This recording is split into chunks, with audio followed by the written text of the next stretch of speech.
গভীর রাতে ভারত পাকিস্তানে 3টা লোকেশনে 9টা টার্গেটে মিসাইল আক্রমণ করেছে। আমরা অনুমান করতে পারি এই আক্রমণ একটা ফুল স্কেল যুদ্ধে পর্যবসিত হতে পারে।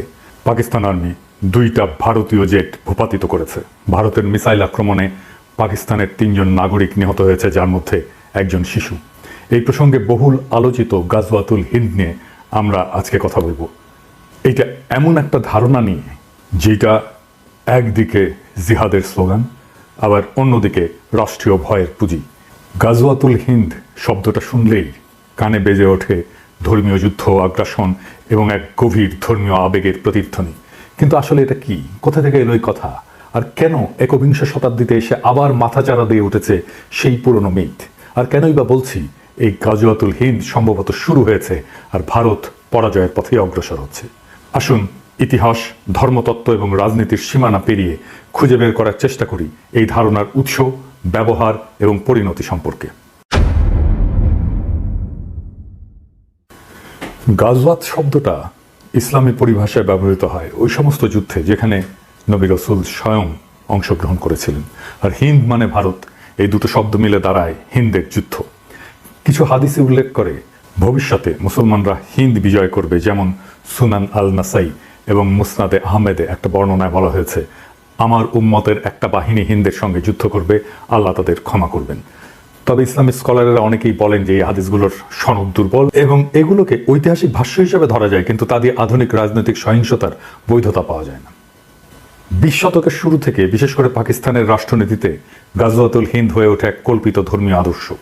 অনেক সংগঠনই তাদের রাজনৈতিক প্রপাগান্ডায় এই শব্দগুলো ব্যবহার করে বারবার, যেন ভারতের বিরুদ্ধে যে কোনো যুদ্ধ মানেই ইমানের লড়াই। এই ধারণা ব্যবহার করে রাষ্ট্রীয় সহিংসতা, সীমান্ত সন্ত্রাসকে বৈধতা দেওয়ার চেষ্টা করা হয়। আবার পাশাপাশি এই টার্মটাকে ধরেও ভারতের মুসলমানদের সন্দেহের চোখে দেখার সুযোগটাকে সৃষ্টি করা হয়। কিন্তু এটা কি আক্ষরিক অর্থে যুদ্ধ নাকি প্রতীকী যুদ্ধ? সেই যুদ্ধ কি শুরু হয়েছে? আর যদি শুরু হয় তাহলে কিভাবে শুরু হয়েছে? আর এই যুদ্ধের পরিণতি বা কি? আমার মনে হয় এই লড়াই শুরু হয়েছে, আর এটা শুরু করেছে বিজেপি আর আরএসএস এর হিন্দুত্ববাদী রাজনীতি দিয়ে। এই যুদ্ধটা বাস্তবে অস্ত্রের নয়, বরং পরিচয় নির্মাণের যুদ্ধ, যা ভারতীয় উপমহাদেশকে ঠেলে দিয়েছে একত্ববাদের প্রবণতা এবং আত্মবিরোধী সংকটের দিকে। কিভাবে?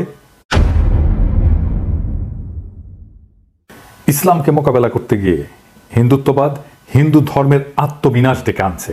এমন একটা আত্মঘাতী প্রকল্পে তারা লিপ্ত হয়েছে যা আদতে শেষ বিচারে হিন্দু ধর্মকেই ধ্বংস করে দেবে। হিন্দুত্ববাদ যতটা না ইসলাম বিরোধী, তার চেয়েও বেশি হিন্দু ধর্ম বিরোধী। কারণ ইসলামকে পরাস্ত করতে গিয়ে সে নিজেরই ধর্মকে এমন এক কাঠামোর ভেতরে বন্দী করতে চায় যা ইসলামিক তৌহিদ বা মনোথেইজমের ছায়া। ইসলাম এবং হিন্দু ধর্মের মূল তফাৎ হচ্ছে বহুত্ববাদ বনাম একত্ববাদ। দুই ধর্মের দুই আত্মা। ইসলাম জন্ম থেকে একত্ববাদী এবং তার ইমানের কেন্দ্রে এক এবং অদ্বিতীয় আল্লাহর ধারণা। হিন্দু ধর্ম ঠিক তার উল্টো, সে দাঁড়িয়ে আছে বহুপদ, বহুদেব, বহু সাধনার উপরে। তন্ত্র, যোগ, শাক্ত, বৈষ্ণব, শৈব, অদ্বৈত, এক একটা ধারা, এক একটা জগৎ। ভগবদ গীতায় কৃষ্ণ বলেছেন যে যে যেভাবে আমাকে চায় আমি সেভাবেই তার কাছে ধরা দিই। এই কথাটাই হিন্দু ধর্মের বহুত্ববাদী হৃদয়। কিন্তু হিন্দুত্ববাদ ইসলামকে পরাস্ত করতে গিয়ে ইসলামিক কাঠামো গ্রহণ করে ফেলে। হিন্দুত্ববাদের মূল সমস্যা হলো এটা ইসলাম বা খ্রিস্টান মতবাদকে প্রতিযোগী ভাবতে গিয়ে তাদের কাঠামোকে নিজের অস্ত্র বানাতে চায়। যেমন এক জাতি, এক ভাষা, এক পরিচয়, এক সংস্কৃতি। এই সমস্ত ধারণা ইসলামী উম্মাহ বা খ্রিস্টান নেশন স্টেটের ধারণার কাছাকাছি। হিন্দুদের মাঝে ঐক্য প্রতিষ্ঠা করতে গিয়ে সে এক দেবতা, এক আচার, এক ভাষার সন্ধান করে। এই কারণেই সে নিজের ধ্বংস ডেকে আনে। কারণ হিন্দু ধর্ম কখনো ঐক্য দিয়ে টিকে ছিল না, টিকে ছিল সহাবস্থানে। একত্ববাদের দিকে ঝুঁকে পড়া মানেই তৌহিদের বিজয়। যখন হিন্দুত্ববাদ ইসলামকে ফাইট করতে যায় তখন সে আসলে তৌহিদেরই জয় নিশ্চিত করে। সে মূর্তি পূজাকে তখন লজ্জা হিসেবে দেখতে শুরু করে, পৌরাণিকতাকে অস্বীকার করে, আত্মতত্ত্ব, রূপক, রসতত্ত্বকে সরিয়ে দেয়। বেদান্তের তম অসি এর বিপরীত তৈরি করে শুদ্ধ হিন্দু পরিচয়ের কাঠিন্য। এইভাবেই হিন্দুত্ববাদ বহুত্ববাদী আধ্যাত্মিকতাকে হত্যা করে, অর্থাৎ হিন্দু ধর্মকেই সে হত্যা করে। এভাবেই মোদি আত্মহননের পথে হিন্দুত্ববাদ দিয়ে হিন্দু ধর্মকে নিয়ে যাচ্ছে। এইভাবেই একদিন হিন্দুত্ববাদ যখন নিজের দেহে একক দেবতার ধর্ম নির্মাণ করবে তখন সে নিজেই আর হিন্দু থাকবে না, সে হয়ে উঠবে একটা হিন্দু নামধারী ইসলামী রাষ্ট্রীয় কাঠামোর ছায়া, যার মধ্যে থাকবে না সাধনার পথ, থাকবে না দেবদেবী উপাসনা, থাকবে না অবতার তত্ত্ব, থাকবে না উল্টো যুক্তি। সে সময় ইসলাম যদি আসে তাহলে সে বলবে তুমি তো একত্ববাদকেই বিশ্বাস করো, কিন্তু আমাদের একত্ব অনেক আগে থেকেই পরিণত। তুমি শুধু তার ছায়া, তুমি তাকে অনুসরণ করেছো। এই ছায়া যখন আত্মার আর আশ্রয় দিতে পারে না, তখন মানুষ মূল উৎসের দিকে ফিরে যায়। তখন তৌহিদ শুধু জয়ী হয় না, হিন্দুত্ব নিজেই তাকে তার মঞ্চ প্রস্তুত করে দেয়। তাই গাজওয়াতুল হিন্দ কোনো বাহ্যিক যুদ্ধ নয়, এটা ভারতীয় পরিচয়ের মধ্যে এমন এক আত্মঘাতী দ্বন্দ্ব যেখানে এক ধর্ম অন্য ধর্মকে মোকাবেলা করতে গিয়ে নিজেকেই তাকে রূপান্তর করে ফেলে। হিন্দুত্ব ইসলামকে হারাতে গিয়ে ইসলামিক কাঠামোকে গ্রহণ করে। এটাই আত্মহনন, এটাই ইতিহাসের সবচেয়ে বড় পরাজয়, যেখানে তুমি যেত না বরং তোমাকে হারিয়ে অন্য কেউ তোমার জায়গায় দাঁড়িয়ে যায়। আমি যখন রেকর্ড করছি তখন ফ্রান্সে গভীর রাত, ঘড়ির কাঁটা থমকে নেই, কিন্তু সময় থমকে গেছে। ভারত পাকিস্তানের সীমান্তে যুদ্ধের দামামা, আলো নয় কেবল ধোঁয়া। পাকিস্তান দাবি করেছে ভারতের হামলায় নিহত হয়েছে 3 জন নিরস্ত্র মানুষ, একজন শিশু যার হাতে ছিল খেলনা, কোনো বন্দুক না। এটাই কি সেই যুদ্ধ যেটা বহুদিন ধরে গল্পে ছিল, হাদিসে ছিল, প্রপাগান্ডায় ছিল? গাজওয়াতুল হিন্দ, যার কথা একদা বলা হতো একদিন হবে, সেই যুদ্ধ কি আজকে শুরু হলো?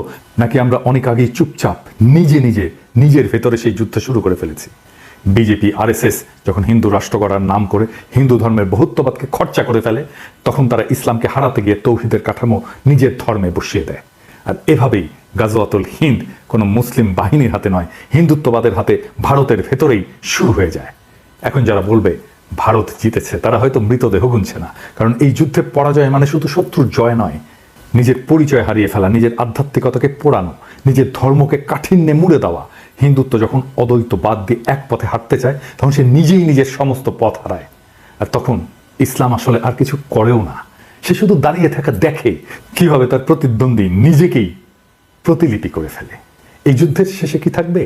ভবিষ্যৎ হয়তো বলবে এই অঞ্চলে একদিন এমন এক ধর্ম ছিল যার নাম হিন্দু ধর্ম, যার অসংখ্য পথ ছিল, দেবতা ছিল, রূপক ছিল, নারী শক্তির পূজা ছিল, কিন্তু সে নিজেই নিজের শরীর পোড়ায় হিন্দু রাষ্ট্র নামের যজ্ঞকুণ্ডে।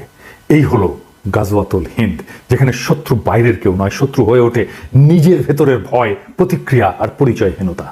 এই হলো সেই সাংস্কৃতিক সুইসাইড, যার শেষে আর ধর্ম থাকে না, থাকে শুধু রাষ্ট্র। আর সেই রাষ্ট্রে মানুষও থাকবে না, থাকবে শুধু বিজয় লিখে রাখা এক শূন্যতা, এক ঐতিহাসিক পরাজয়, যার শুরুটা ভারতের হিন্দুত্ববাদীদের হাতে, যারা হিন্দু ধর্মকে বিজয়ী করতে গিয়ে আখেরে তার নিজের ধর্মকেই পরাজিত করে ফেলে।